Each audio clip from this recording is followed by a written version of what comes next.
Aujourd'hui, on va parler business, on va parler marge, on va parler charge, on va voir tous ces aspects-là et surtout à propos d'une entreprise de sous-location professionnelle. Si vous ne me connaissez pas, je m'appelle Antoine Proust, ça fait 3 ans maintenant que je suis dans l'immobilier. J'ai aujourd'hui une entreprise de sous-location professionnelle qui va faire environ 300 000 euros de chiffre d'affaires sur 2024 et plus de 500 000 euros de chiffre d'affaires sur 2025. Si je vous fais ces vidéos, c'est parce que j'ai galéré moi à apprendre ce business et à gagner de l'argent avec ce business. Donc si je peux en aider plus d'un avec mon expérience, ça sera le plus important. Et donc aujourd'hui, on va rentrer directement dans le vif du sujet. Je ne vais pas faire de coupure, on va parler des charges, surtout sur une entreprise de sous-location professionnelle. Et je vais vous parler de l'élément principal qui va faire que vous allez avoir une entreprise de sous-location professionnelle avec du succès, qui fait des bonnes marges, qui gagne de l'argent. Et cet élément principal, c'est le noyau de vos charges, les femmes de ménage.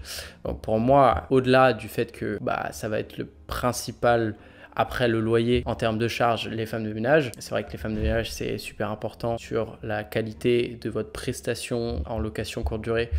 C'est ça qui va faire la différence. Mais aujourd'hui, je ne voulais pas parler de ça, pas parler de la qualité des ménages, mais parler surtout du coût des charges, donc du coup des marges qui vont être affectées avec ça. Parce que je ne sais pas si vous êtes dans le business de la location courte durée actuellement ou dans la sous-location professionnelle, mais vous allez vous rendre compte qu'avec le temps, qui fait une entreprise de sous-location professionnelle qui a du succès, c'est combien elle va payer ses femmes de ménage. Ni plus ni moins, c'est ça. Alors bien sûr, il y a toute une histoire de fond, tout un travail de fond à faire sur son secteur pour savoir si son secteur va être rentable. Forcément, si on a des appartements qui génèrent 800, 900 euros de chiffre d'affaires tous les mois, ça va être impossible d'être rentable. Mais moi, je vais vous détailler ce que j'ai vu et ce qui a fait la différence entre les meilleurs et les moins bons. Actuellement, je coach 60 personnes à créer leur entreprise de sous-location professionnelle et à chaque fois, on me dit, mais Antoine, comment c'est possible que pour ton entreprise de sous-location professionnelle, le coût d'un ménage moyen avec les draps compris, ça soit 22 euros, puisque c'est des gens qui vont démarcher, qui vont avoir un nouvel appartement, souvent qui me posent ces questions, qui vont commencer dans cette activité, qui vont avoir un premier appartement et qui vont devoir démarcher des femmes de ménage pour faire les ménages dans leur appartement et qui vont me dire, on trouve personne, tout le monde est entre 25, 30, 35 euros par ménage, linge compris. Donc voilà, il me pose la question, comment c'est possible et comment t'as fait? On va rentrer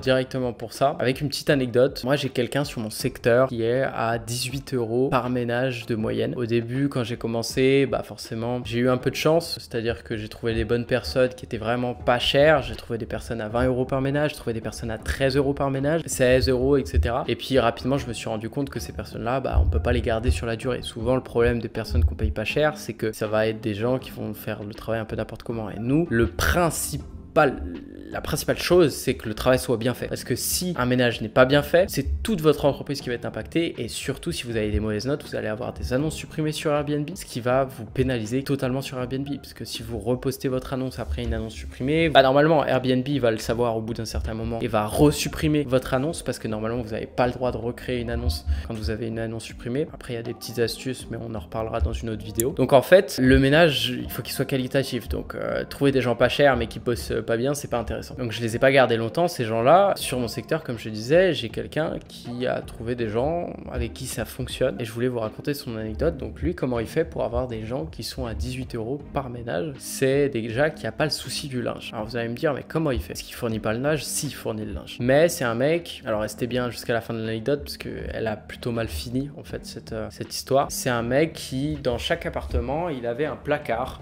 à linge si on veut, un placard où il va mettre aussi PQ, le sopalin, etc. Tous les petits consommables qu'on a dans une location courte durée. Et dans ce placard-là, qui généralement c'est des petits celliers, donc ça fait 1 à 2 mètres carrés, il met le linge, il fait étendre par les femmes de ménage le linge et il va mettre un ventilateur dans ce placard. Ce qui va faire que le ventilateur tourne en continu et sèche le linge entre deux nuits. Il y a plusieurs problèmes à ça, vous vous doutez bien, l'humidité, le bruit du ventilateur, la consommation d'électricité, même si c'est qu'un ventilateur, et les gens qui se plaignent à cause des odeurs, en fait, d'humidité quoi. Ça a bien marché pour lui pendant un an et demi. Il avait pas au final des très bonnes notes, puisqu'il a fini avec 4,2, 4,3 de moyenne sur Airbnb, ce qui est vraiment pas beaucoup. Hein. Si vous êtes en dessous de 4,5 sur Airbnb, vous ramez quoi. Solution possible, mais très compliqué. Au moins, il a pas payé cher pendant un an les ménages. Et, voilà. Et le souci que je vois dans les personnes qui me disent, écoute Antoine, j'ai cette personne-là, elle peut bosser pour moi sur un T2, donc elle me prend 1h15 de ménage et elle me facture, je sais pas, 20 euros de l'heure, plus le linge. Et donc ça revient à 30, 35 euros, peu importe. Déjà, il faut comprendre compte que la raison pour laquelle je suis à 22 € de moyenne, ce qui va faire une grosse différence sur l'année comparé à 25-30 € par ménage, c'est le fait de créer des process et de faciliter les choses à ces femmes de ménage. Pourquoi une femme de ménage te dit ça me prend 1h15 de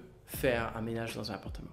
Jamais de la vie, dans un T2 ça prend 1h15. Un T2 de 40 mètres carrés, le ménage, tu le fais en 50 minutes. Donc déjà, au niveau du taux horaire, on est sur une grande différence. On est à 30 minutes de différence, donc ce qui va faire 10 € de différence sur le prix du ménage, au tarif horaire. Donc pourquoi mes femmes de ménage mettent 50 minutes et pas 1h15? La simple et bonne raison, c'est que j'ai un process que je leur décris quand elles travaillent avec moi pour faire le ménage rapidement. J'en ai parlé sur mes réseaux sociaux, comment faire un ménage rapidement. C'est simple, si je peux vous le résumer, on commence par les surfaces qui sont hautes. En fait, on commence toujours par le haut pour enlever tout ce qui est poussière, tout ce qui est miettes, etc. pour les mettre sur le sol, parce qu'on va faire le sol après, on va l'aspirer et le nettoyer. Donc on fait toutes les surfaces, tout ce qui est cuisine, tout ce qui est les rebords, toutes les poussières, le meuble de la télé, les tables de chevet, etc.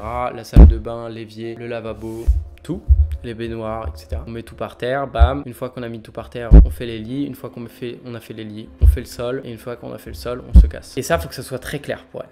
Quitte à leur faire 2-3 ménages avec vous, c'est-à-dire que tu la coaches, tu viens avec elle dans l'appartement, tu lui dis ok on fait ça, dans tel sens, comme ça te prend 50 minutes. Et des fois ça me prend une demi-heure, et des fois ça me prend 1h15 parce que l'appart est dégueulasse. Mais voilà, grosso modo, déjà ce process-là va leur faire gagner du temps, ce qui va leur permettre de justifier de les payer moins cher. Ensuite, il faut avoir des gens qui acceptent de sécher le linge chez eux, mais le linge est lavé dans l'appartement. C'est-à-dire qu'elles vont arriver, la première chose qu'elles vont faire, c'est qu'elles vont enlever les draps, elles vont mettre les draps dans le lave-linge. Ça, pour les gens qui connaissent la LCD, normalement, c'est un process qu'on fait à chaque fois. Et après, elles le sèchent chez elles. Éventuellement, ce que vous pouvez faire, c'est lui payer un sèche-linge. Tout con, moi j'ai un sèche-linge là, 8 kg qui fonctionne très bien, qui sèche le linge en 45 minutes à tout casser, qui m'a coûté 120 € sur le bon coin, qui tourne très bien. Vous avez 4 femmes de ménage, ça fait 480 €. Elles sont tranquilles pour le ménage. Moi, j'ai pas eu besoin de faire ça parce que j'ai des personnes en fait, c'est mon dernier levier pour payer le ménage moins cher. J'ai des femmes de ménage qui sont plutôt bien et compréhensives. Donc, pour ça qu'elles font sécher le linge et qu'elles me demandent pas forcément de supplément pour ça. N'empêche que je paye 22 € par ménage, donc elles vont prendre 45-50 minutes. Donc, on est à plus de 20 € de l'heure. Après, on rajoute les draps. Généralement, les draps, c'est 5 €. Et le ménage, on est à, 22 moins 5, 17. Ce qui va faire aux alentours de 20 € de l'heure. Donc, vous allez payer vos femmes de ménage 20 € de l'heure. Et c'est ça qu'il faut leur vendre. Et mon dernier point, ça va être ne vous précipitez pas. Une entreprise de sous-location professionnelle ou un business de location courte durée, ou si vous êtes investisseur, etc., ça se crée sur la durée. J'ai pris des mois et des mois à trouver les personnes de confiance qui travaillent bien, qui travaillent pas cher. Pas cher, ça veut pas dire rien du tout, parce que les gens, faut qu'ils vivent au bout du compte, mais ça prend du temps. Et là, moi je vois tous mes élèves sont comme ça, ils sont très impatients. Le problème c'est ça, c'est quand on veut faire de l'argent rapidement, quand on n'a pas la patience. Arrêtez, putain, de tout vouloir du jour au lendemain. Votre business sous location professionnelle, il se crée sur 3-4 ans. Dans 3-4 ans, oui, vous gagnerez 10 000 € par mois, ça vous prendra 10-15 heures par semaine et vous serez content. D'accord. Pourquoi rusher le process et pourquoi pas accepter que le process c'est ça? Le process c'est faire des erreurs de recrutement comme j'en ai fait, comme tout le monde en a fait. De toute façon, tu es obligé de passer par là. Tu es obligé de te foirer, tu es obligé de recommencer.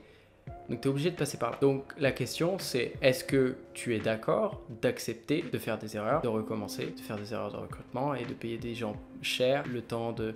Ah oui, parce que c'est ça, quand on paye des gens pas chers, derrière, il va falloir payer des gens chers pour compenser. Et parce qu'on n'a pas le temps de trouver des gens pas chers pour les remplacer, les gens qui ont fait n'importe quoi. C'est un process.